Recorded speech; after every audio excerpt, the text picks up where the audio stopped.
15 साल, हाँ, पूरे 15 साल। एक एसिड अटैक सर्वाइवर की केस अब भी ट्रायल में अटका हुआ है। सुप्रीम कोर्ट ने कहा this is just a Mokri of legal system.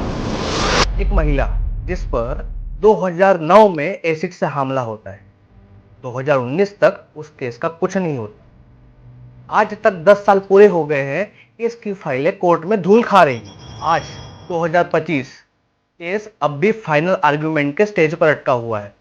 ना कोई कन्विक्शन, ना कोई क्लोजर।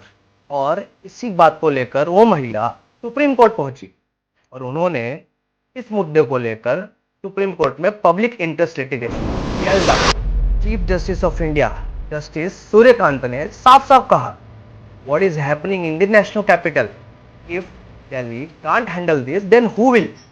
और इसी के बाद तुरंत डे टू डे ट्रायल की आदेश दी गई और जितने भी पेंडिंग एसिड अटैक के मामले हैं उनकी रिपोर्ट मांगी गई। दिल दहला देने वाली बात तो यह है कि कुछ पीड़ितों को एसिड पिलाया जाता है। चोटें इतनी गंभीर होती हैं, आर्टिफिशियल फूड पाइप लगाकर उनका खान पीन करना पड़ता है और जिंदगी भर की immobility. Chief justice of India ये खुद कहते हैं कि मुझे तो खुद नहीं पता था कि इन हदों तक भी ब्रूटलिटी एग्जिस्ट करती है भारत में।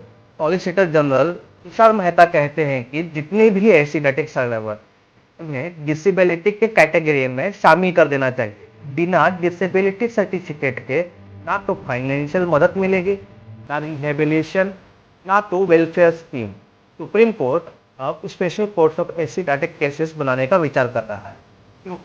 न्याय में देरी सिर्फ न्याय में देरी नहीं है, सीधा सीधा न्याय से इनकार।